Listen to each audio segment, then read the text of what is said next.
The rain fell relentless that night, a steady, drumming rhythm against the patrol car. Officer Miller's bodycam, a silent witness, captured the blur of the windshield wipers. Then, the sudden, sharp crack. A sound that cut through the downpour, echoing from the darkness of the suburban street. Miller and his partner, Officer Ramirez, exchanged a glance. It wasn't thunder. Not in that stillness. It was closer. Too close. And it wasn't the last sound they would hear that night, as the camera rolled, capturing something no one could ever truly explain. Something that still haunts the quiet streets of Rosewood. It began with a call to 911. Not a scream for help. Not the urgency of a break-in. This was different. A neighbor, Mrs. Albright, reported an unusual silence from the Johnson residence. No lights, no car in the driveway for days. But more than that, a feeling. A chill that she couldn't shake. The dispatch log recorded it as a welfare check. Routine. Almost mundane. But every detail, every hushed word from Mrs. Albright, would later be scrutinized. Each one a tiny brick in a wall of mounting dread. A premonition of what was to unfold. Officer Miller and Officer Ramirez arrived at 11:47 p.m. The rain had softened to a drizzle, but the air remained heavy, oppressive. The Johnson house stood dark, a silhouette against the stormy sky. No lights. No sounds. Just the low hum of distant electricity and the occasional drip from the gutters. The officers approached cautiously, flashlights cutting through the gloom. Standard procedure. But as they neared the front door, a subtle shift occurred. A prickle on the skin. A sense that they weren't alone in the quiet. This house, it seemed, held its breath. The front door was unlocked. A small detail, but unsettling. No forced entry. No sign of a struggle. Just, open. Miller and Ramirez drew their weapons, flashlights piercing the inky blackness within. Their bodycams, now activated, painted a stark, monochrome picture, dust motes dancing in the beams, the faint outline of furniture. The air inside was cold. Stale. Like a place untouched by life for a very long time. Every creak of the floorboards, every whispered word, amplified by the pervasive silence. They were entering a void. A place where the ordinary had ceased to exist. The living room, usually the heart of a home, was devoid of personality. Sheets draped over furniture, indicating an extended absence. But the dust. It wasn't the settled layer of a few days.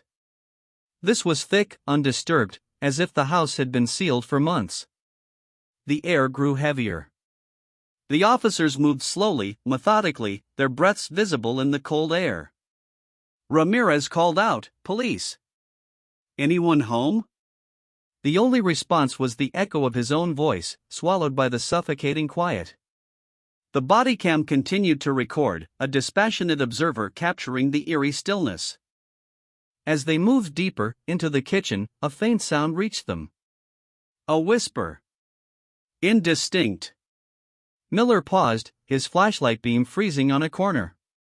"Did you hear that?" he murmured, his voice barely audible above the static of his bodycam. Ramirez nodded, weapon still raised, eyes scanning the shadows. The whisper came again. More distinct this time. Not human. Not animal. Something else. A sound that seemed to curl around the edges of their perception, unsettling them to their core. A sound that defied explanation. The tension became a tangible thing, almost breathable. Then, something truly bizarre occurred. Both officers' bodycams, in perfect sync, glitched.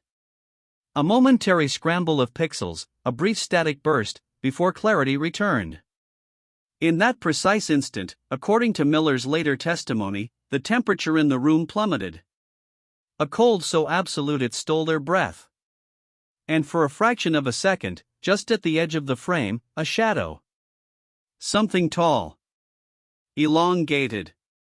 Something that shouldn't have been there. It wasn't in their line of sight. But the body cams, for that brief, terrifying moment, captured it.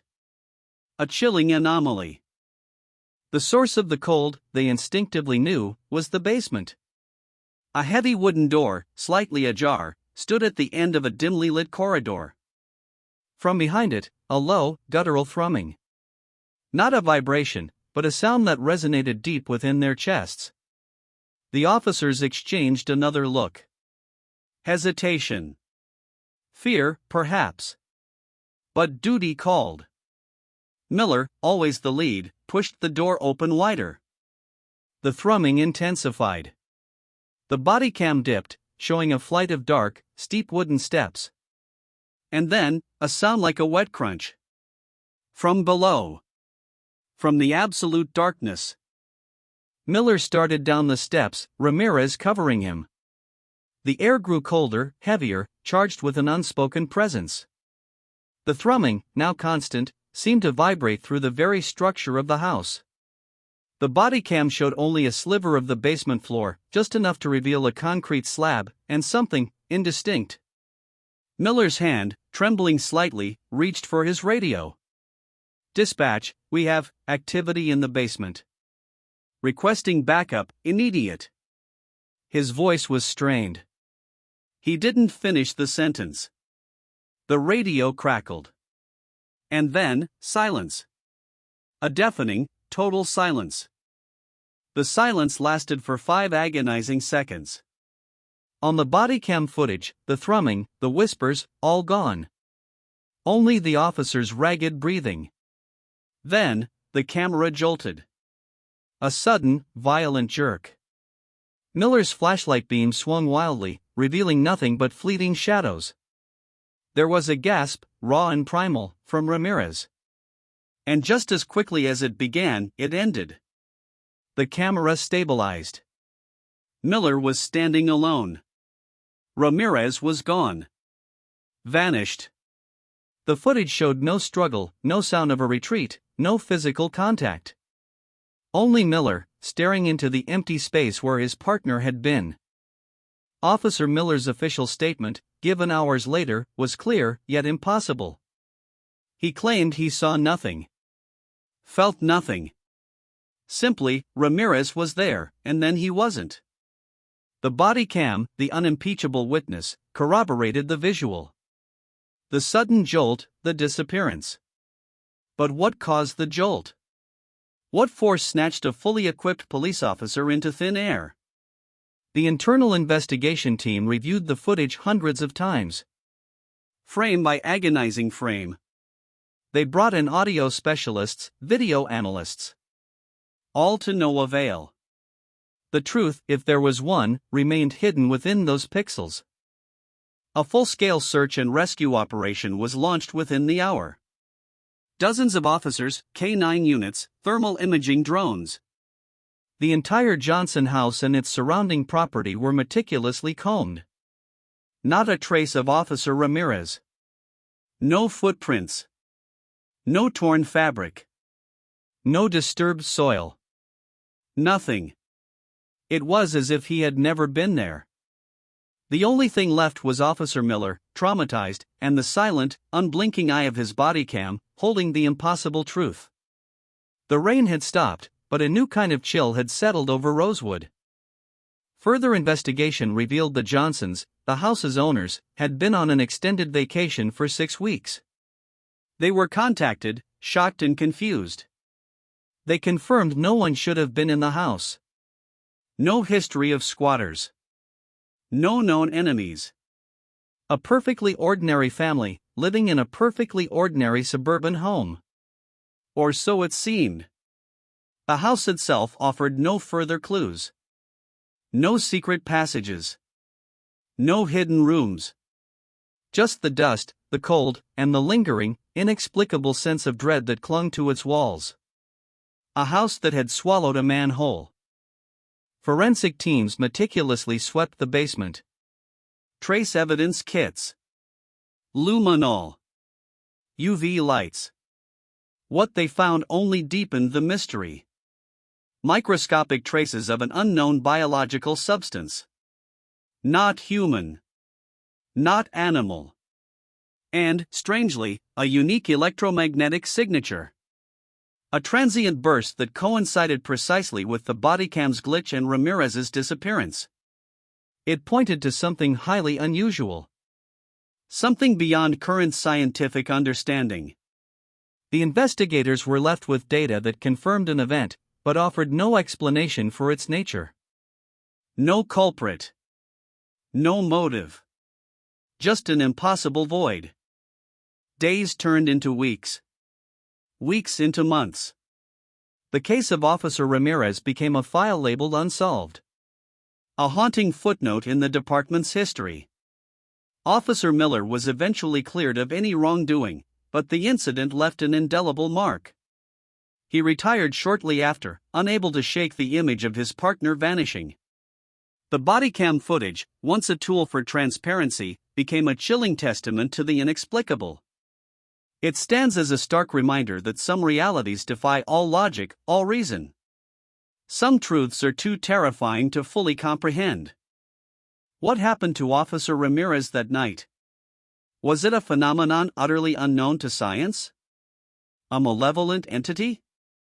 Or something far more sinister, cloaked in an inexplicable event? The questions linger, echoing in the quiet corners of the Johnson house, and in the minds of those who witnessed the footage. The official report remains open, a testament to the lack of closure. The Bodycam, once meant to capture definitive proof, instead captured an enigma. A moment where the fabric of reality seemed to fray, leaving behind only shadows and the chilling, unanswered question of a vanished man. And sometimes, on certain rainy nights, when the air is heavy and the streetlights cast long, dancing shadows, the local Rosewood Dispatch receives a strange, faint signal. Not a voice. Not a distress call. Just a burst of static, laced with what some swear sounds like a distorted, guttural thrumming.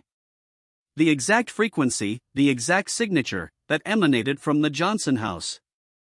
A silent echo from a night that defies explanation. Police thought the house was empty, until they checked the Bodycam footage. What officers recorded that night still cannot be explained.